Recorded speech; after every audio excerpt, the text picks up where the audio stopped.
তো কেমন আছো সবাই? আশা করি সবাই ভালো আছো, সুস্থ আছো। তো আমি সোমনাথ বক্সিও অনেক দিন পর তোমাদের মধ্যে ফিরে এলাম। তো আজ যে বিষয়টা নিয়ে আলোচনা করতে যাবো সেটা হচ্ছে 2027 শুরু হবে আমাদের দেশে জাতি জনগণনা।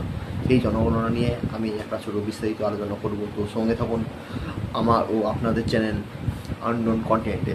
চলুন শুরু করা যাক। আজকের ভিডিওতে আমরা কথা বলবো ভারতে আসন্ন জাতিশুমারি নিয়ে, বা যেটাকে জাতি জনগণনা বলা হচ্ছে, যা 2027 সালের 1 মার্চ থেকে শুরু হতে চলেছে। তার আগে একটু জেনে নিই, 15তম জনগণনা 2011 সালে হয়। এখন যেটা হবে সেটা হচ্ছে 16তম। এই পুরো কার্যক্রমকে জনগণনা বা জাতিশুমারি বলা হচ্ছে। প্রত্যেক 10 বছর পর পর জনগণনা হয়। এটা স্বরাষ্ট্র মন্ত্রণালয়ের অধীনে এই জিনিসটা করা হয়। কিন্তু শুধু জাতি জনগণনা নয়, এই প্রক্রিয়ার সঙ্গে জড়িয়ে আছে রাজনৈতিক কৌশল, ভোট ব্যাংক সংরক্ষণ এবং সামাজিক ন্যায় বিচারের বড় বড় প্রশ্ন। তো আসুন বিস্তারিতভাবে জেনে নিই জাতি জনগণনা কেমনভাবে দেশের রাজনীতিকে ও সাধারণ মানুষের জীবনকে প্রভাবিত করতে পারে। সঙ্গে থাকুন। জাতিশুমারি কী? প্রথমেই জানতে হবে জাতিশুমারি বা জনগণনা এটা হলো সরকারের পক্ষ থেকে করা একটি জনসংখ্যা গণনা অংশ, যেখানে মানুষ কোন জাতি বা শ্রেণী বা কোন ধর্মের সেই তথ্য সংগ্রহ করা হয়। এর মাধ্যমে সরকার বুঝতে পারে কোন জাতি গোষ্ঠীর সংখ্যা কত, তাদের অর্থনৈতিক ও সামাজিক ব্যবস্থা কেমন। এই তথ্য পরবর্তীকালে সংরক্ষণ নীতি, সরকারি প্রকল্প এবং উন্নয়নমূলক পরিকল্পনা তৈরি করতে কাজে লাগে। রাজনৈতিক প্রভাব। তবে এই জনগণনা শুধু পরিসংখ্যানের খাতে নয়, এর একটা বড় রাজনৈতিক প্রভাবও রয়েছে। যেমন ধরো, যদি শুমারিতে দেখা যায় ওবিসি সম্প্রদায়ের সংখ্যা অনেক বেশি, তখন রাজনৈতিক দলগুলো ওবিসি ভোটারদের টার্গেট করে নতুন সংরক্ষণের দাবি তুলতে পারে। তারা বলবে, আমরা ওবিসিদের জন্য চাকরি ও শিক্ষার আরও বেশি সংরক্ষণ চাই, যেটা সবাই চোখের সামনে দেখতে পাচ্ছ সারা দেশে অনেক রাজ্যে হচ্ছে। ফলে ভোটারদের মধ্যে একটি রাজনৈতিক মেরুকরণ তৈরি হতে পারে।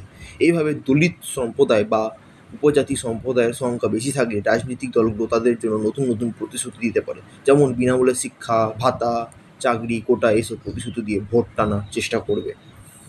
উদাহরণস্বরূপ, বিহারে 2023 সালে রাজ্য সরকার নিজের থেকে একটি জাতি জনগণনা করেছিল, যেখানে দেখা গিয়েছিল ওবিসি সম্প্রদায়ের সংখ্যা রাজ্যে প্রায় 60% কাছাকাছি।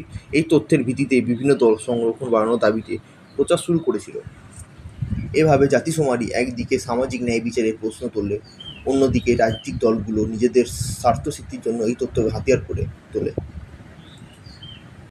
তাহলে এর উপসংহারে যেটা হবে সেটা হচ্ছে, 2027 সালের জাতিশুমারি বা জাতির জনগণনা শুধু তথ্য সংগ্রহ নয়, বরং দেশের রাজনীতিতে একটা বড় মোড় আনতে চলেছে। একদিকে এতে সমাজে পিছিয়ে পড়া মানুষদের উন্নয়নের সুযোগ, অন্যদিকে রাজনৈতিক দলে ভোটে রাজনীতির নতুন কৌশল বা হিসেব তৈরি হবে। তোমার কি মতামত এইগুলোতে? জানাও তোমার মতামত কমেন্ট সেকশানে।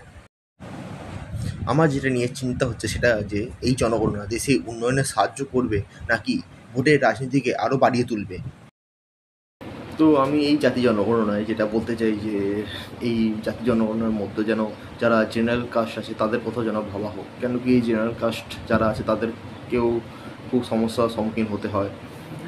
জাস্ট কিছু এক্সাম্পল দিয়ে বলছি, যেমন সরকারি চাকরির ক্ষেত্রে, সেটা রাজ্য সরকার হোক বা কেন্দ্রীয় সরকারে, যখন জেনারেল কাস্টের ছেলেমেয়েরা ফর্ম ভরতে যায়, তাদের ফর্মের মূল্য 500, 600, 700, 800 হয়। কিন্তু এসসি, এসটি, ওবিসি হলে 200, 250, 300, ম্যাক্সিমাম 350 মধ্যে শেষ হয়ে যায়। তো জেনারেল কাস্ট যারা হয় তারাও গরিব হয়, তারাও অনেক সমস্যার সম্মুখীন হয়। আর পরীক্ষার রেজাল্ট বেরোনোর পর দেখা যায় যারা জেনারেল কাস্ট আছে 91, 92, 95 পেয়েও চাকরি পায়নি, কিন্তু যারা এসসি, এসটি, ওবিসি আছে তারা 45, 55%, 60, 70% নাম্বার পেয়েও চাকরি পেয়ে যায়। তো এই বিষয়টা একটু দেখা হলে ভালো হয়। তো সেটাই বলছিলাম। কেন কি এখন, হ্যাঁ, আমাদের দেশে এখনও সংরক্ষণে অনেকই প্রয়োজন আছে। এখন আমাদের দেশে এখনও অনেক কিছু উন্নয়ন বাকি আছে। তো সংরক্ষণ দরকার, কিন্তু এই বিষয়টা একটু যদি ভেবেচিন্তে দেখা যেত, যে এই বিষয়টা নিয়ে একটুখানি যদি ডেভেলপমেন্ট করা যেত, যারা জেনারেল কাস্ট আছে তাদের কথা যদি ভাবা হয় এই কাস্ট সেন্সাসে, তো খুবই ভালো হয়। তো আর আমার ভিডিওটা কেমন লাগলো কমেন্ট করে অবশ্যই জানাবে, আর সঙ্গে থাকবে, আর চ্যানেলটাকে সাবস্ক্রাইব না করে থাকলে সাবস্ক্রাইব করে নেবে। চলুন বন্ধু, আজকের মতো এখানেই। ভালো থাকবে, সুস্থ থাকবে, আবার কিছুদিন পর দেখা হবে। ধন্যবাদ।